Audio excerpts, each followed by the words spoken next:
What's going on, everybody? It's ActusXD here, and Amazon Game Studios have just announced new or updated patch notes for the 1.3 patch releasing in January. So we had the original patch notes that were released probably 10 days ago, and now they've given us an update with some very exciting and massive changes to the PTR. I'll just go over the main ones here. It'll just be a short video, and I will link the patch notes down below if you want to read the whole thing. Leave a comment down below about which change you're most excited for, and let's start with the very top of the list, which is that we're getting fast travel shrines to nearly every expedition, which is exciting. This one, I think, the patch note change that they're about to make is going to make a big difference to the value of vials of suspended Azoth. They used to be, at least on my server, about 50 to 100 gold, depending on when it was, and this change that they've announced here is going to drastically reduce the value of them. Basically, what they're saying is that they think that vials of suspended Azoth were too plentiful, and so they no longer drop in tier 1 aptitude gathering chests.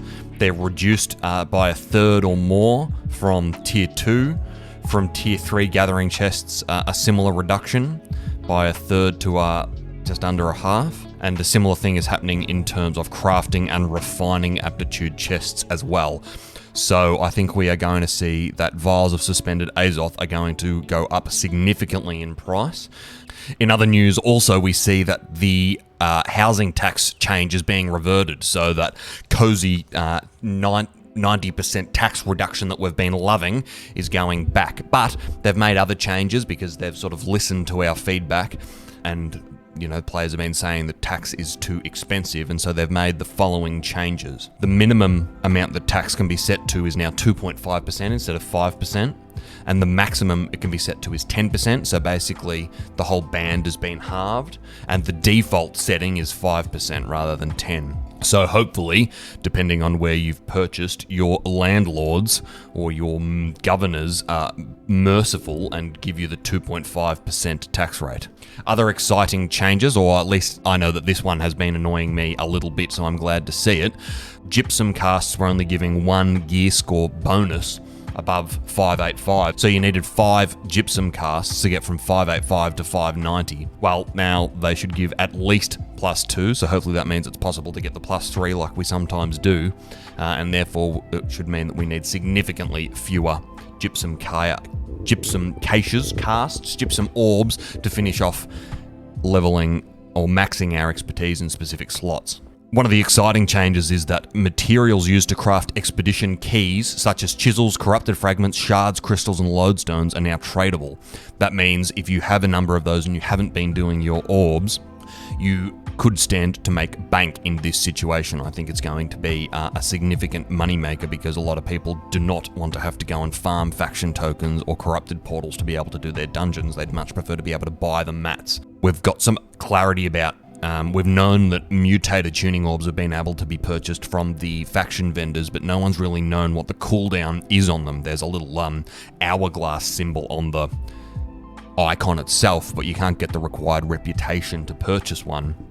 So we haven't known how many you're going to be able to buy and what the cooldown is.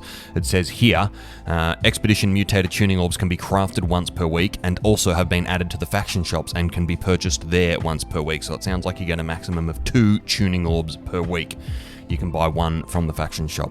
Another big change is that normal expedition tuning orbs for Shipyard or Dynasty, Genesis and Lazarus are going into the faction shop as well, and you'll be able to buy 1 of those a week. So that's going to increase the amount of normal dungeons you can run. Obviously, they're going to get a little less popular as the more hardcore crowd moves into mutators, but there's definitely still going to be a market for doing the normal dungeons, and now there's another way to get them.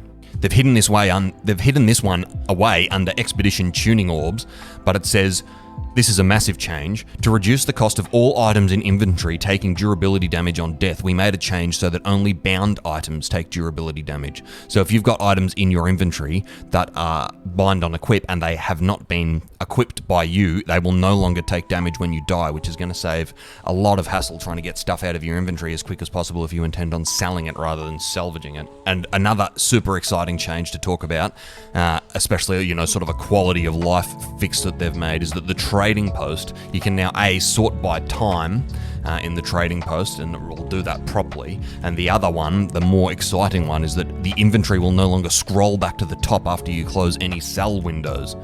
That was one of my major gear grinders, and it has been fixed, so I am very excited to see that change in existence. Here's another massive one. Corrupted Breach icons will now appear properly on the map. So that is very exciting that we'll now exactly know where portals are and be able to do them properly.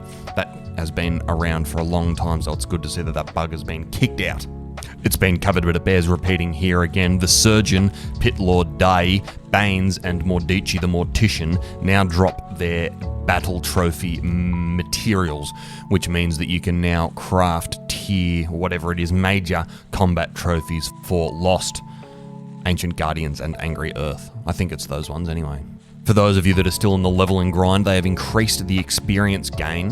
Well, actually, that doesn't what they said. It says they've sped up the mid-game levels by 20, from the mid-game levels 23 to 45 by 20%. I don't know whether that means they're rewarding 20% more experience. More likely what they've done is reduced the amount of experience you need in those levels by 20%. So if you're still on the level grind, then this stat changes for you. There's some changes here listed as Outpost Rush game mode changes, but I feel like they've already been discussed, including 50% bump on the cost of brute tokens that the summoning stones drop on death and that kind of thing. I feel like that's already been covered, even though they appear in this new list of patch notes. If you're excited by these changes, then please hit the like button, subscribe if you want more of this amazing content, or if you don't think it's amazing, then more of this whatever adjective you insert here type of content. Thank you very much for sticking with me to the end. I love you, and remember,